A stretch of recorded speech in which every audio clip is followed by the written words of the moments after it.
여호와의 날에 대한 이야기를 스바냐 선지자는 계속해 가고 있습니다. 하나님의 심판의 날이 반드시 있을 것이다. 그 심판이 얼마나 철저하고 파괴적으로 일어날 것인지 구체적으로 오늘 본문에 묘사를 하고 있죠. 그리고 그 어떠한 세력도 그 어떠한 것으로도 하나님의 이 심판의 날, 진노의 날을 피할 수 없다 라고 이야기합니다. 그러면서 오늘 2장 1절에는 수치를 모르는 백성들아 모일지어다 모일지어다 회개를 촉구하고 있죠. 이 회개를 촉구하는 스바냐 선지자의 메시지는 하나님의 말씀을 거역하는 인생들, 하나님의 공유와 겸손을 멀리하는 그 인생들에 대한 외침입니다. 또 수치를 모르는 백성들에게 모이라고 하는 것은 결국 하나님의 구원하심이 완전하게 임할 날이 다가온다, 반드시 있다 라는 것을 가르쳐주는 메시지라고도 할 수 있습니다. 오늘 본문 1장 14절에 보면 그 하나님의 심판의 날이 가깝도다, 가깝고도 빠르도다 라고 이야기합니다. 언제인지는 모르는데 빠른 시일 내에 반드시 있을 것이다. 오늘 우리도 이러한 하나님의 심판의 날, 즉 예수 그리스도의 재림의 때가 가깝고도 신속하게 다가올 것이라고 하는 첫 번째는 믿음이 있어야 되고요. 두 번째는 그 믿음에 대한 태도, 즉 깨어있음이 있어야 됩니다. 이렇게 묘사하고 있는 그 스바냐 선지자의 말씀은 요엘 선지자의 표현하고도 비슷해요. 요엘 선지자도 하나님의 날, 여호와의 날이 크고 심히 두렵도다 라고 2장 11절에 이야기했거든요. 요엘서에. 그것처럼 하나님의 심판의 날은 반드시 그것도 빠른 시일 내에 임하게 될 것이다 라고 이야기합니다. 하나님의 심판의 날은 멀리 있는 것이 아니다.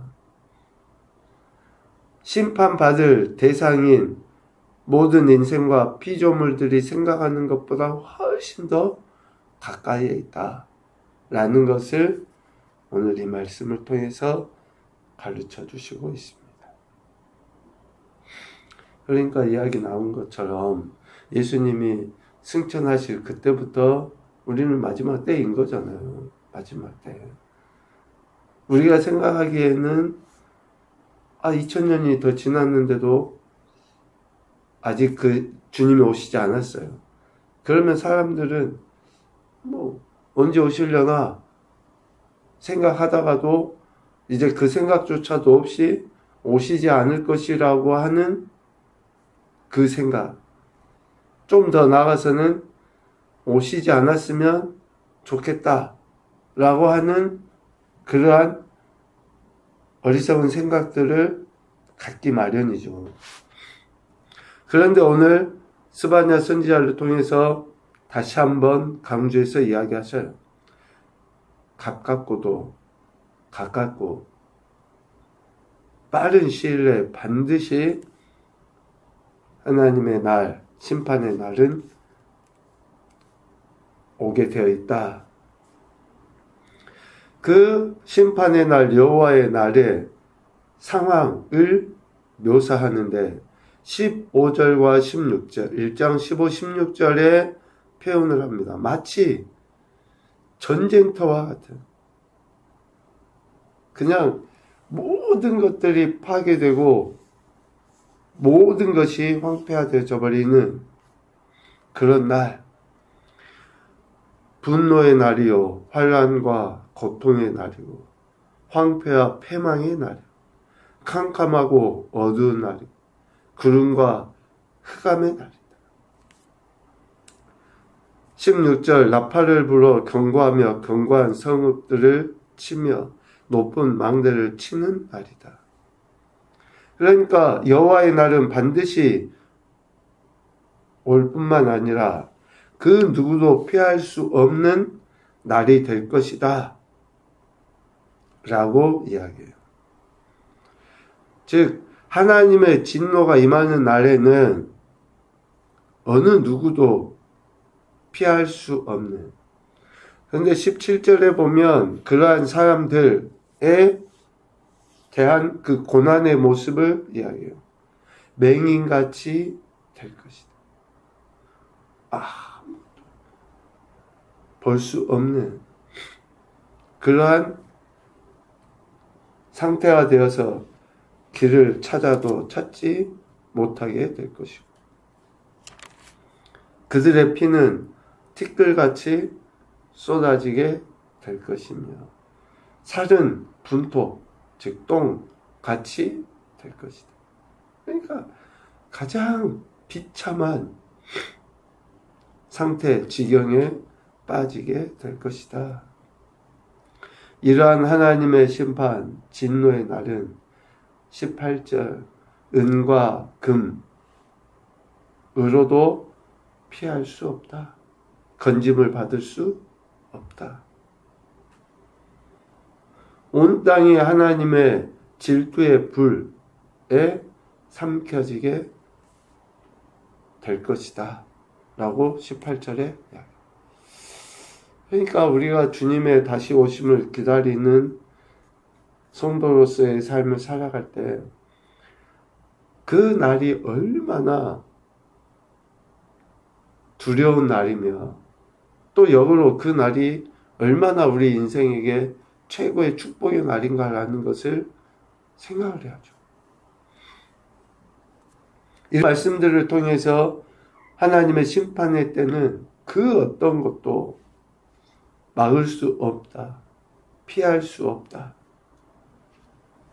그래서 오늘 스바냐 2장 1절에 이야기를 하는 거예요.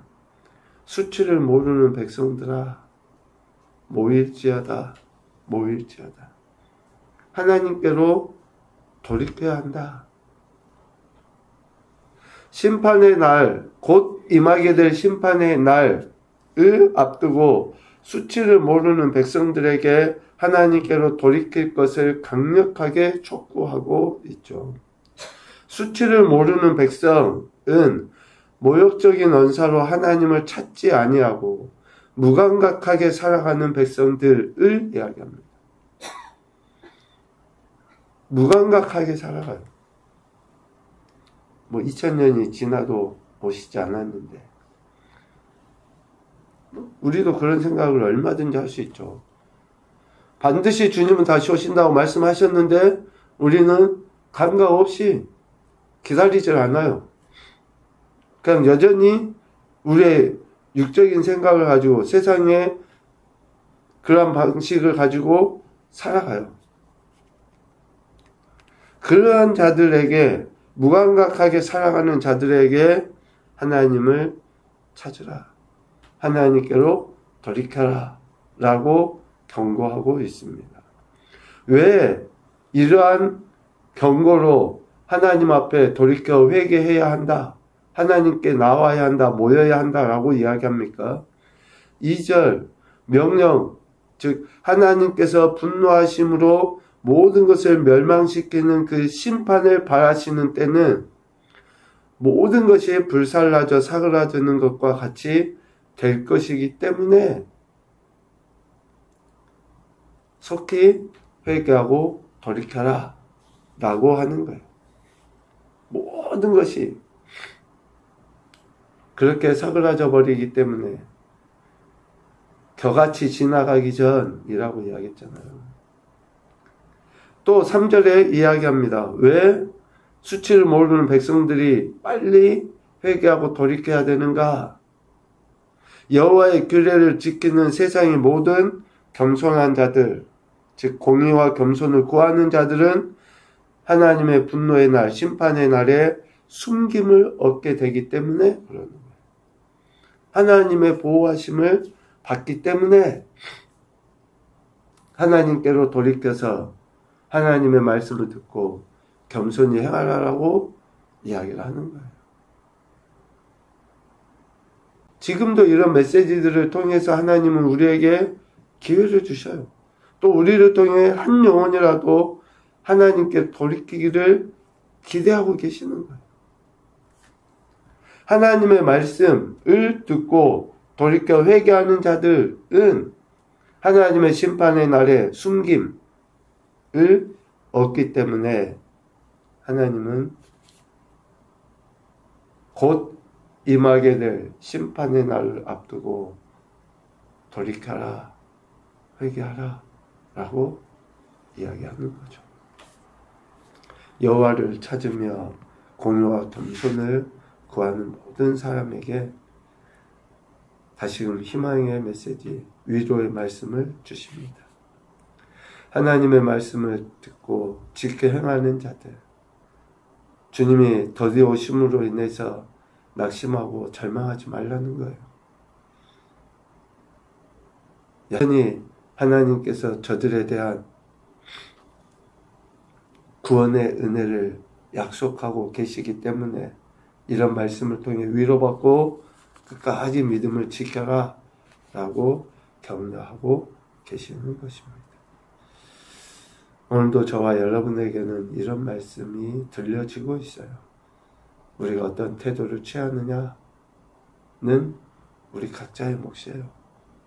내가 그 말씀을 듣고 하나님께 돌이키느냐, 아니면 여전히 수치를 모르는 백성들처럼 흉내는 내지만 정작 하나님의 공의와 겸손 앞에 무릎 꿇지 못하면 우리의 안타까움이고 불행인 것이죠. 그래서 스바냐 선지자를 통해서 하나님의 심판이 반드시 있을 것이다. 그때가 속히 임할 것이다. 그러므로 돌이켜 회개해야 된다. 라고 하는 말씀을 우리에게도 들려주시는 것입니다. 첫 번째 교훈입니다. 하나님의 심판은 반드시 그리고 속히 임하게 되어 있다. 두 번째, 세상의 재물이나 권력은 심판을 피하는 구원의 조건이 될 수 없다. 은과 금이 여호와의 날에 어떻게 능히 건질 수 있겠습니까? 세상의 재물이나 권력은 심판을 피하는 구원의 조건이 아니에요. 세 번째, 회개와 겸손으로 하나님께 돌이키는 자들이 구원을 얻는다. 회개와 겸손으로 하나님 앞에 나가야 됩니다. 말씀을 듣고 바른 태도를 취해야 돼요. 이것이 우리가 하나님께 돌이켰다고 하는 핵심의 증거이기 때문에 그렇습니다. 오늘도 저와 여러분에게 구원의 은혜를 베푸시고 또 우리의 삶을 가장 선한 길로 인도하신 하나님의 말씀을 듣고 지금 이 순간 회개하고 돌이킴으로 하나님의 영광도 나타내시고 더 큰 은혜를 경험하며 살아가는 경복된 인생들이 되시기를 주님의 이름으로 축복합니다. 아멘.